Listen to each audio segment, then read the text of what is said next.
The Harbour Bridge has become world famous as a symbol of Sydney, but its construction was the result of over 100 years of discussion and planning. Work finally began on the bridge in September 1926, after consideration of several designs, following the tender of the English company Dorman Long and Company Limited. This photograph, taken in 1926, shows the Dawes Point pylon at an early stage of construction. In the background is the southern approach to the bridge. By the middle of 1927, construction of the approach trusses was well advanced. The curved northern approach viaduct would soon reach the Milsons Point pylon. Dr. J.J.C. Bradfield, the engineer-in-chief, had originally planned to use a cantilever bridge, but the long straight portion on the north side meant a very sharp curve towards Milsons Point station. The change to an arch bridge allowed a flatter and longer curve to begin at the northern shoreline. By 1928, the approaches were complete. The pylons had reached deck level, and construction had begun on the creeper cranes to be used on the arch. Fabrication of the steelwork took place in the workshops at Milsons Point, where Luna Park and the North Sydney Olympic Pool now stand. Erection of the main bridge started in late 1928. This photo, taken in early 1929, shows the southern cantilever 2 panels out from its pinned base, as well as some of the anchor cables sloping from the top of the main truss over the top of the pylon. The cables were attached by temporary joints to the ends of the main trusses and looped through tunnels cut deep into the rock behind the pylons. The number of cables was progressively increased as the cantilevered main trusses stretched further over the harbour. Construction on the northern side, on the right in this photo, was kept 7 months behind the southern side. The main reason was that if any problems were encountered on the southern side, steps could be taken to remedy them on the northern side. As a result, work on the northern side always proceeded more rapidly than on the southern side. By 1930, the 2 halves of the arch were only a few panels apart. At this time, Henry Mallard, a Sydney photographer and sales manager for Harrington's photo store, sought permission to film the construction of the bridge. Dr. Bradfield refused for safety reasons, but Lawrence Ennis, the director of construction, gave Mallard permission and allowed him access to all parts of the bridge. Over the next 2 years, Mallard visited the site regularly, taking hundreds of photographs, as well as shooting movie film with the newly developed compact camera, shown here in his left hand. For many years, a copy of the resulting film was held by the Institution of Engineers, and in 1969 it was viewed by Frank Litchfield, then aged 80, who had been a supervising engineer during the construction of the bridge. As he watched the film, he provided the commentary which is used throughout this program.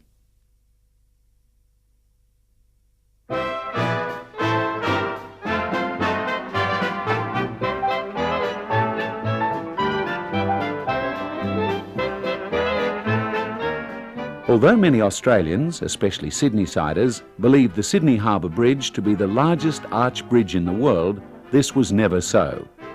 4 months before Sydney's bridge was opened, the Bayonne Arch near New York was completed. 25 inches, a mere 635 millimetres longer between the base pins.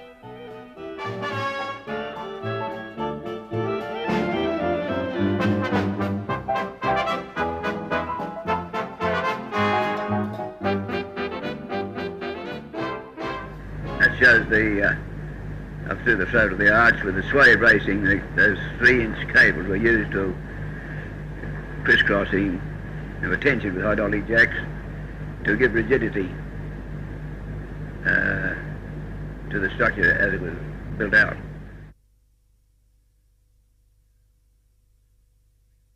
Well, just when we'd reached the construction and got out to the 14th panel with the crane on the 13th panel, the deflection of the half cantilever were about in that order of about 3'6".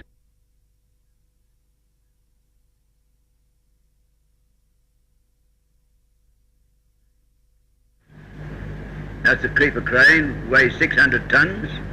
The jib capable of lifting 122 tons.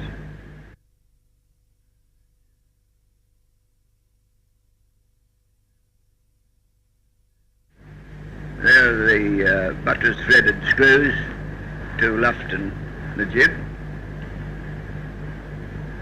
which cross-travelled on a rack and pinion drive from one truss to the other one. In addition to the main crane, there were also auxiliary hoists for lighter lifts and to assist in manoeuvring members into position.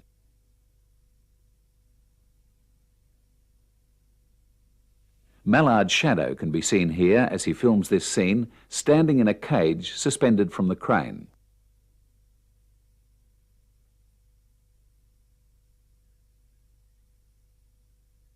That's Vic Wilkinson, a crane driver in the creeper crane.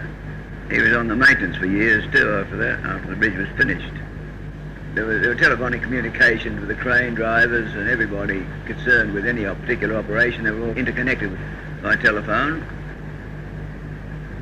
So the lifting cleats on most of the cord members, which went up to anything up to 150 tons, were so placed so that on lifting it assumed approximately the right angle of slope that it would attain when fixed in position. As you can see, there were 4 webs and 2 separate half cords right throughout. This is the last lower cord of the northern cantilever. The completed southern cantilever truss is on the right.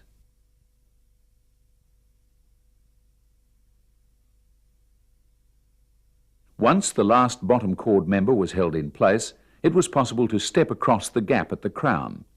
Ennis, followed by Hipwell, made the first crossing of the harbour by foot rather than by ferry.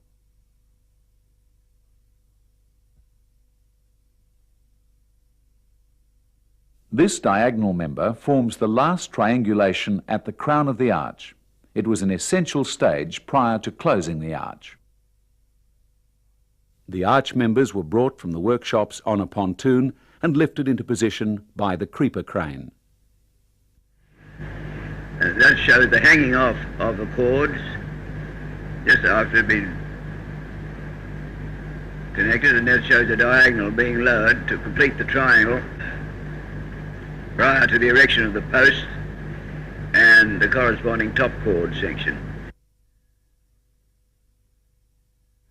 You can see the lever, how tightly all these service bolts were tightened when it required a length of pipe on the end of the spanner and 2 men pulling on it to tighten them. That's due to the thickness of the plates. Certain of the plates were very thick, and they had a roller straighten in the shock, but it didn't get all the buckles out of the.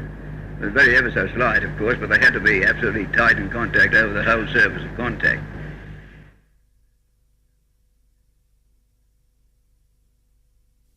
All main cord members were assembled in pairs and are hollow. Access to the inside of the cord was through the manholes in each half member. During riveting, men inside would push the white-hot rivets through the holes and brace them for the riveter to form the head.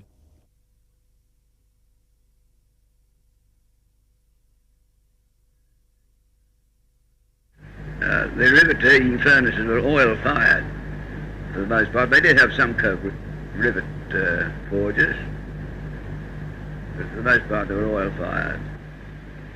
The longest rivet in the bridge was 14 inches long and weighed about 7 pounds. And there were 690 tons of field rivets, let alone the shop one rivets.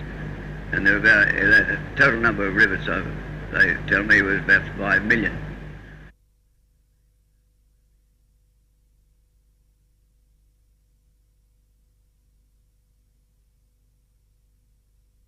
The manholes were later covered, but they still provide access for internal inspections.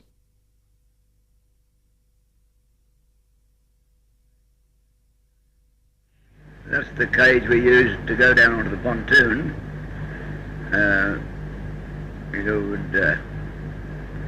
We'd get a launch out from my workshops where my office was, and get on the pontoon. Most of the contractors brought out a nucleus of workmen, tradesmen, particularly in for the fabrication and also on the erection. But the bulk of the working force were Australian. Majority of them were Australian.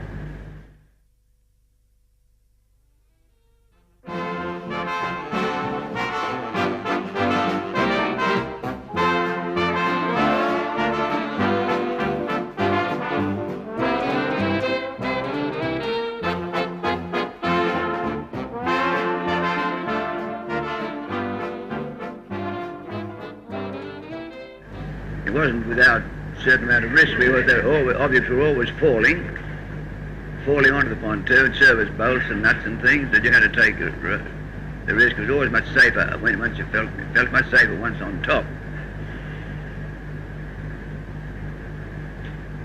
They did have a little cubicle with a 2-inch plate on the top, but no one ever went into it. It was bad for their morale. Oh, there were 17 unfortunate chaps killed, mostly from things falling on them. Very few actually lost their balance, but 1 or 2 did. And 1 or 2 killed in the shops, getting tangled up with the batteries of drills. They would stand up on the plates, the cuffs of their trousers to get in the drill.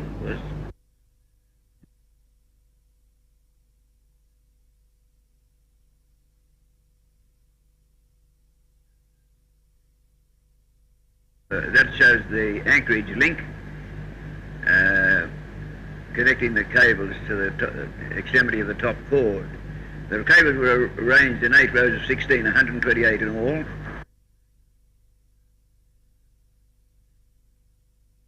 Those are the hydraulic jacks. The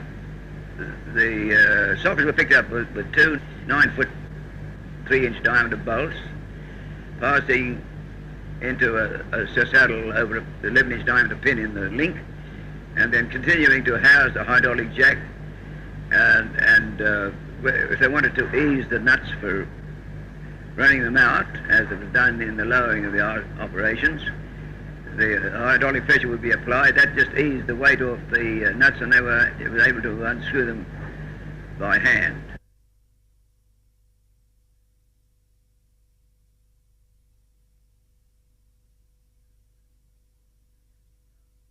There was a gap of about 3 foot 7.5 inches at 72 degrees Fahrenheit at that stage before lowering operations commenced. A temporary hinge arrangement was attached to the ends of the bottom cords, together with a tapered steel locating spike, which helped to align the 2 halves. When the ends of the cantilevers met, the temporary crown unit formed a structural hinge. The lowering operations occupied 12 days and nights, working 2 12-hour continuous shifts. They commenced on about the 7th of August 1930 and finished on the 19th of August 1930. And there was such public interest manifest in these operations. The clothing was given out in the press that the bridge would be joined at 9:15 the following morning. That would be on the 20th of August, because that's the time that when all the ferry services converged on the quay, so that the greater majority of people would have an opportunity of witnessing the event. The closing of the arch actually took place at 10 p.m. the night before on the 19th, but the signal was, it was advertised that the operation would be indicated by the breaking of the Union Jack and the Australian flags at the tops of the jibs, the 2 creeper cranes at the centre. And when that, it was a very thrilling moment, because when that heard, everything that had a siren at the ships and anything that could make a noise made it. And it was a terrific din, but it was very thrilling actually. I was up on there with Mr. Hipwell and Mr. Martin, the shop superintendent at the time.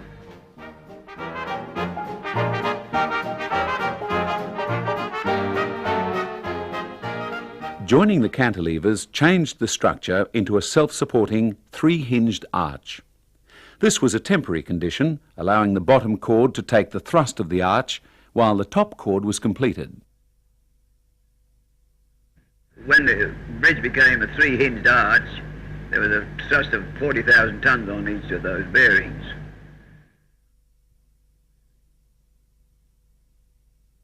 This post is the first of three members that closed the open triangle at the crown.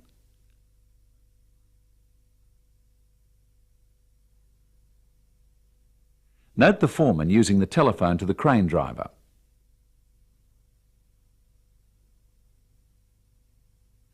This centre post maintains the depth of the arch truss at the top of the bridge by supporting the last top chord members. After the centre post was in place, the two top chord members completed the arch truss work.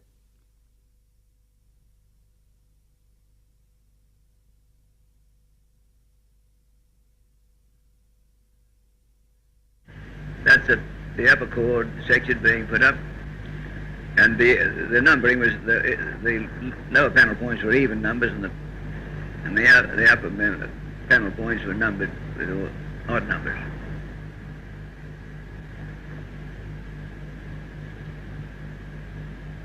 Giving that member the correct tilt, the auxiliary hoist was on is attached to one end of the cord, and the main lift is taken at the point of balance. This was the scene at the top joint looking towards the south side of the arch. The inner half of the last top chord on the north side is held in place, ready for the temporary bolts at its end joints.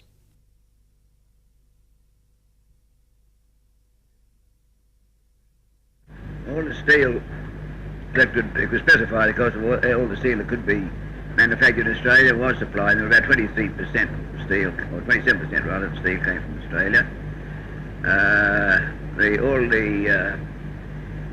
All the silicon steel, which is about 30% stronger in compression than ordinary carbon steel, came from Mr. Dormelong's works in Middlesbrough. This is the arrangement at the crown of the arch prior to conversion to a two-hinge arch. After all arch members were in place and the top chord had been made continuous, the hinge could be removed and replaced by fixed plates, making the bottom chord continuous. The first step was to fill the gap in the top chord. Now, in order to bring about the two-hinge condition, it was necessary to push back the extremity of the top chord some 5 inches. And for that purpose they had 4 960-ton hydraulic jacks working at about 4 tons per square inch hydraulic pressure. But the jacks were located on the flanges of the cords, one at the bottom flange and one at the top flange, and with the saddle and the pin in between them. So it was possible to push them back and then put packs in.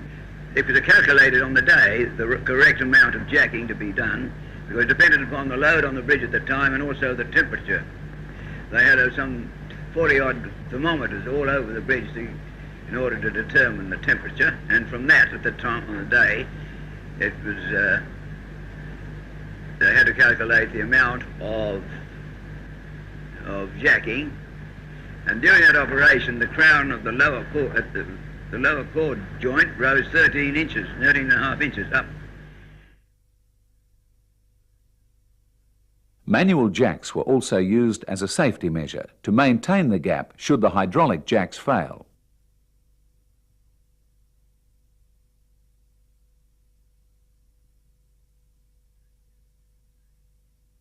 When the correct gap had been attained, they sent down a message to these packs were on the planing machine in the shop, and they were planed down to the necessary thickness at all speed and brought up to the job in the shortest possible time and put in.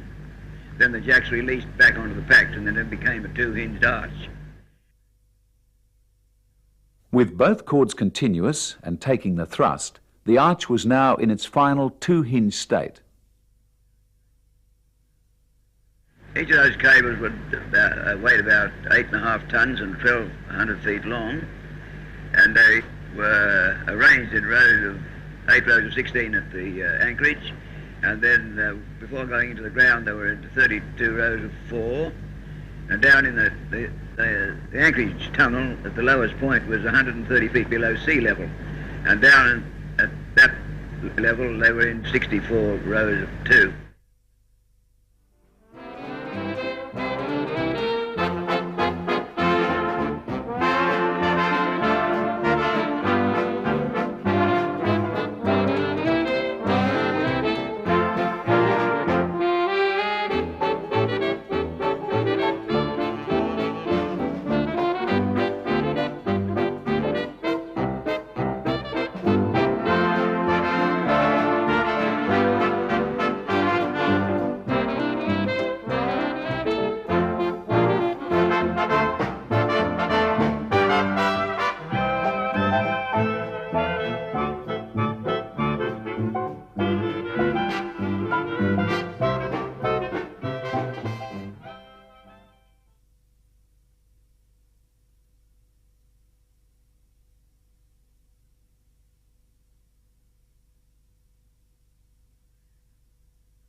The hangar was laid horizontally in a cradle built of 2 railway stringer girder sets in tandem, with horns at each end to house the hangar.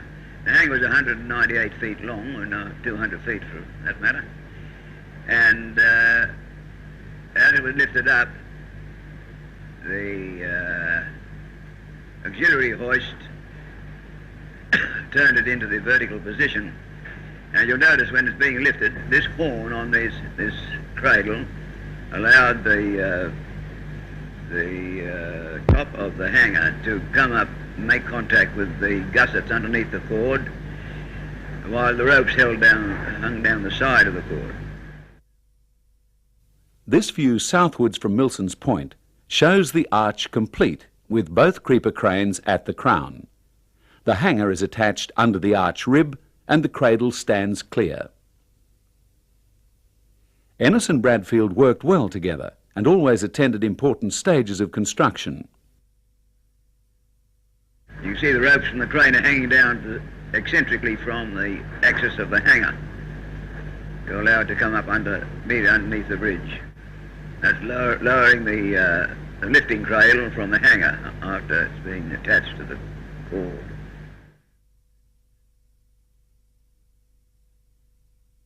The project had its share of bad weather. In September 1930, this westerly gale was filmed by Mallard as he waited for a hangar to be erected.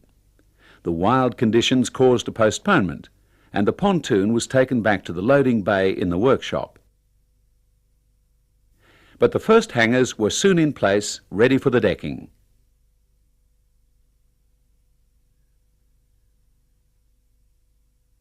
The average weight of the cross girders over the way bridge was 108 tons, actually. That was the only member erected by the aid of 2 cranes. They happened to be there, they used them. All the other cross girders were picked up by the centre point by 1 crane. The first cross girder was put up in its entire length. All the subsequent cross girders were put up the little bracket to hold the footpath and the outside railway line were put on separately after the carcass of the girder had been erected. The cross girders were connected by pins to the hangars. The large pinhole can be seen here in the bottom of the hangar.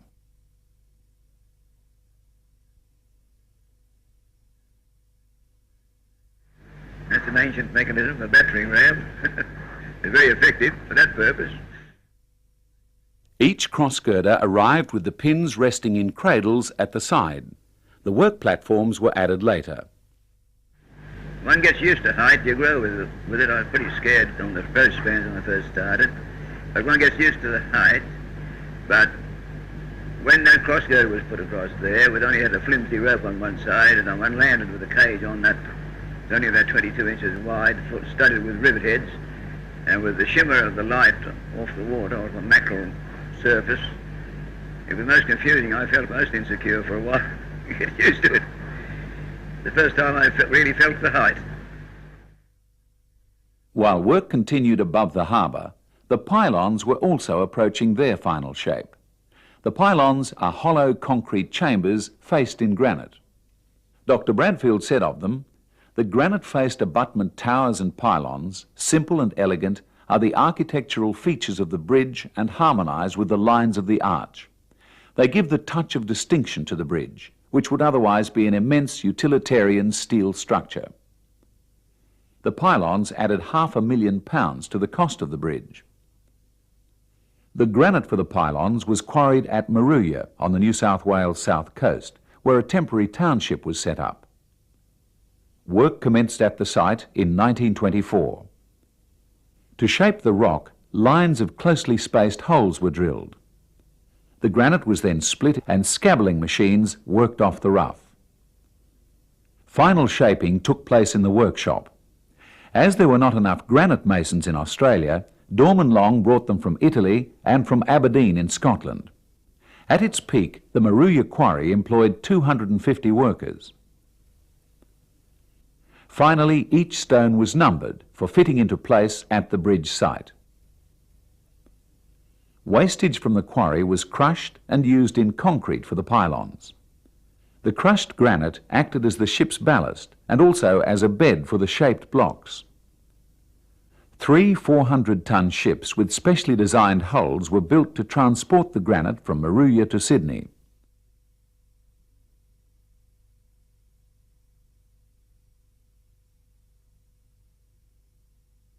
Docks for unloading were built next to each pylon. Altogether, some 18,000 cubic metres of granite facing was needed for the bridge project. These timber frames, known as centring, were used to form the arches over the footways and railway tracks.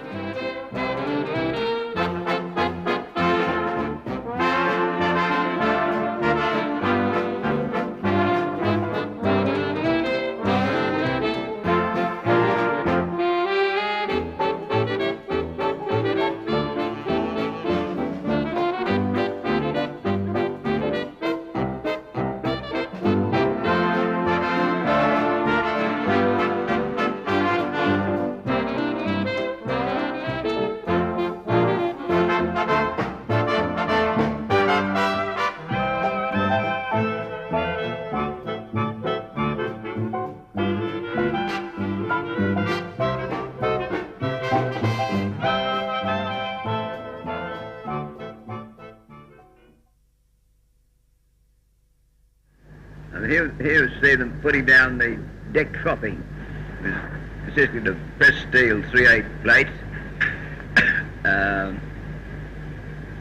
about 18 inches centres and about 5 feet over the girders. Here they are riveting the croppings. The heater boy dropped the white-hot rivet into the tube and stepped on the foot pedal. Compressed air then sent the rivet to the workman underneath the troughing, who pushed it through the hole for the riveter. The steel troughing was laid to provide support for the concrete, which would be poured later.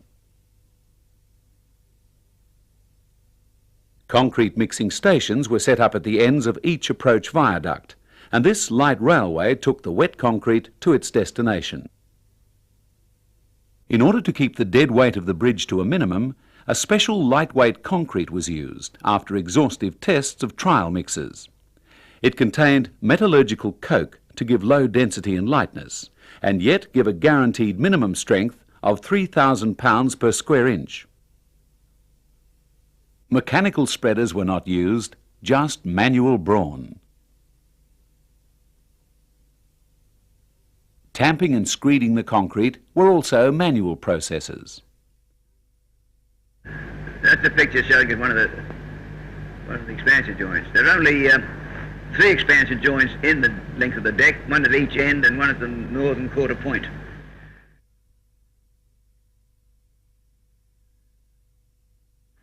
The Neuchatel asphalt proved to be unsatisfactory. It's a substance that has to be used immediately it's put down. It was left for some time before traffic used it. and it cracked up immediately, so it had to be all taken up eventually. Manual rolling of the asphalt was out of keeping with the availability of diesel-powered rollers specially for this work. They even used hot irons to smooth the asphalt.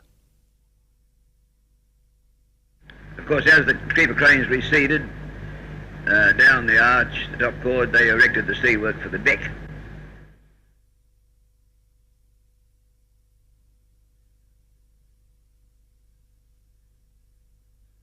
That's the shortest hanger on the job, I think. That's a very short hanger just down near the deck. All the hangers are in tension, including the 4 shortest ones. Inside the arch truss, the cross girders are connected to the vertical truss members.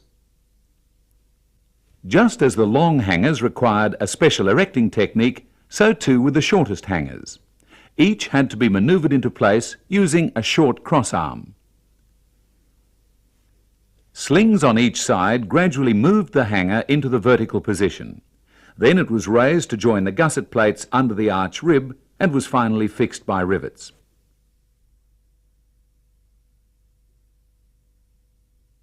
Here the lifting yoke is attached to the middle of the cross girder, which is about to be lifted from the barge.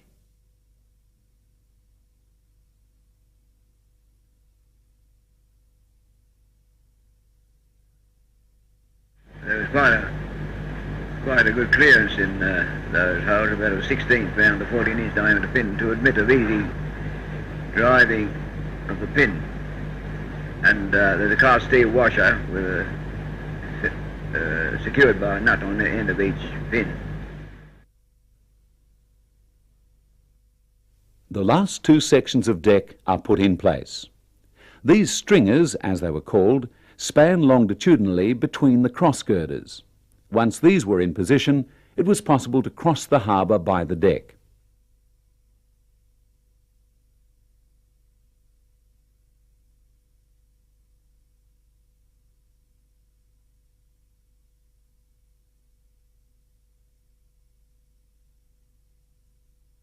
In the background is the central troughing for the road, then a railway girder, a spacer girder between the hangers, another railway girder, and finally the footpath.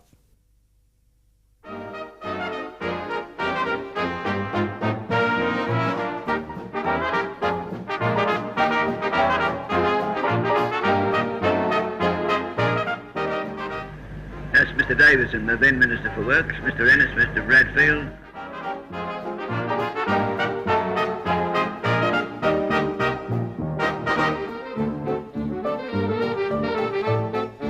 That's Mr. Muir, the civil engineer, Mr. Ceroli, Mr. Martin, Mr. Alf Martin, Mr. Henry Martin, the shop superintendent, Mr. Ennis, Mrs. Ennis, Mr. Charles Hipwell, Mr. Crow, the business manager, Mr. Hipwell presenting a bouquet to Mrs. Ennis.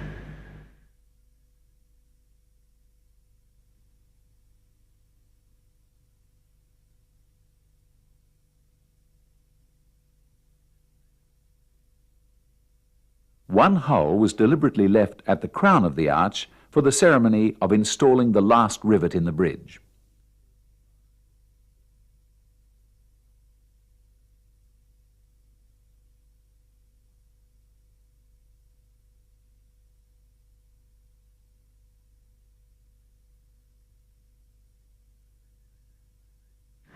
Progress payments were made, 5/16 on delivery, 5/16 on fabrication, about 11/16 on erecting in position and so on. But I remember the figure for the delivery was a penny .7825 pence per pound. So you can imagine making out the progress payments we made out in my office at the bridge. Monthly progress payments, we had to do some extending to arrive at the amounts for all these things. But we had a table. It wasn't very difficult. Yes, it takes about 7,000 gallons of paint to cover the surface. We did round out the total area, which approximates to 123 acres. And if you work that out, for 70,000 gallons, it gives about the right coverage of about 760 square feet to the gallon.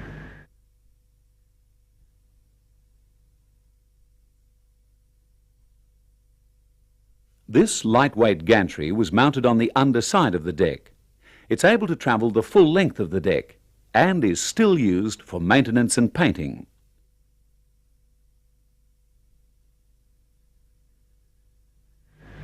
I suppose I should mention that I had the pleasure of looking after this structure for 20 years with the Department of Main Roads, and along with the construction and maintenance of all the other bridges around about the place. There's the H.B. Helen B. Sterling going under the bridge shortly after the deck was completed. There's very little clearance. I think Mr. Holt and I were down on the painting gantry underneath, and it looked as if she was going to scrape the cord, but I think it had a couple of feet to spare. It's a beautiful vessel.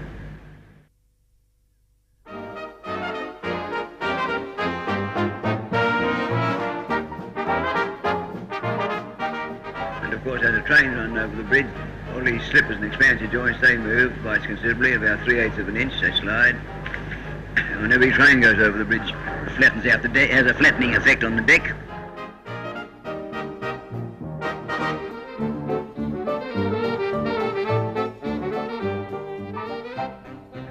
Just the first train over the bridge. It happened to be a ballast train. They hadn't had the City Railway business link finished to come through Central Station, so they came via Hornsby over the bridge to put ballast in the tunnel between the bridge and Wynyard Station. Ennis and Bradfield, as always, were on hand for an important occasion, and Bradfield joined fellow engineers on the train for the return journey.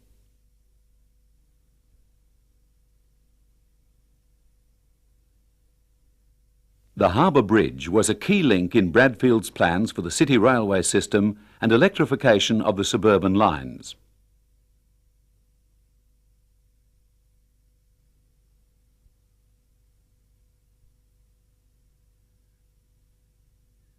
There was about a test load of roughly 8,000 tonnes of locomotives and tenders full of water for various tests. At one stage they were put all on the quarter point, which is a very severe test, and of course considerable distortion, of course, of the arch. Measurements were taken of all these distortions, which have worked out pretty closely to those that calculated.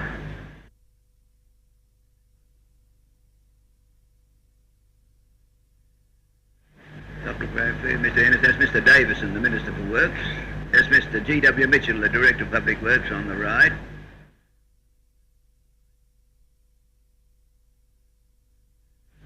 I don't know whether that is the first tram, but it is certainly one of the early ones that went across the bridge. The tracks on the eastern side of the bridge were used for trams for almost 30 years, travelling through tunnels to Wynyard Station.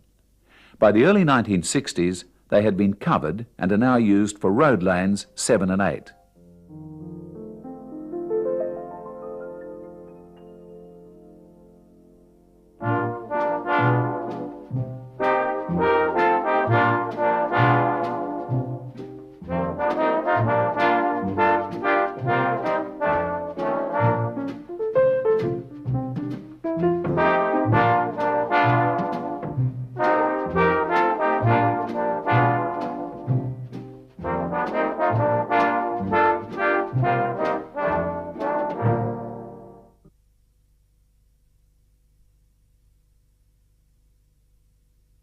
The canopy of cantilever beams on top of each pylon supported flying scaffolding on all 4 sides.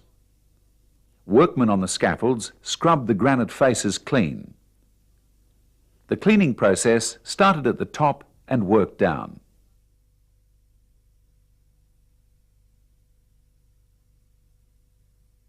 Finally, the great day came.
Unnoticed by anyone, an extra horseman, Captain Francis de Groot, had joined the rear of the light horse escort, with historic consequences.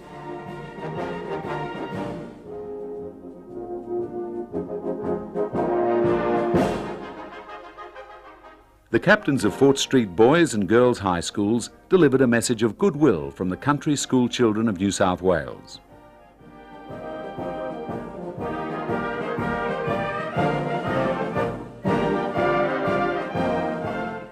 Incensed that the bridge was not to be opened by royalty or by the Queen's representative, Captain de Groot galloped forward and slashed the ribbon with his sword.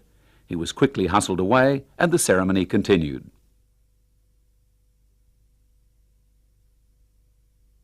A pair of ornate gold scissors were specially made and presented to Premier Lang for the ribbon-cutting ceremony.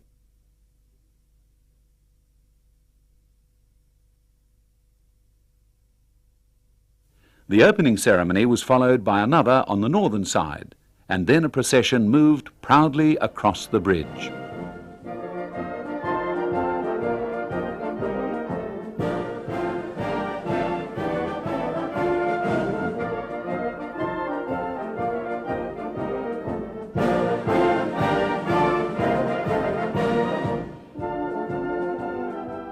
One noticed that the men themselves were very keen. There was great keenness amongst the workmen. They felt themselves associated with the construction of this bridge, and I think that it was a very good thing. And they shared the enthusiasm of even the engineers.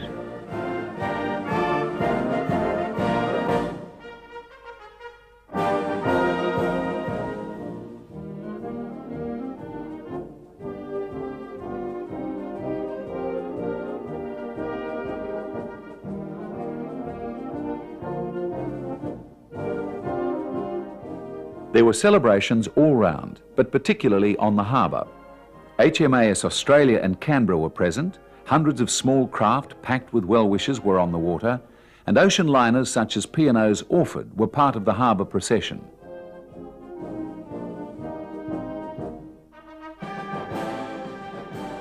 In the air, Sir Charles Kingsford Smith's aircraft, the Southern Cross, joined in the celebrations.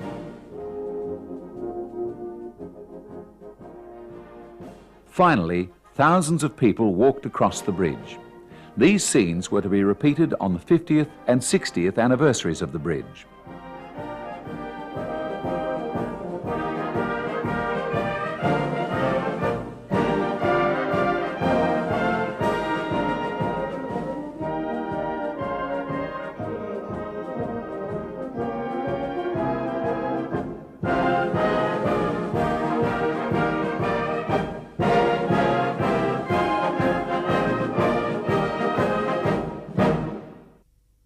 Today, around 176,000 motor vehicles and 400 trains cross the harbour bridge every weekday.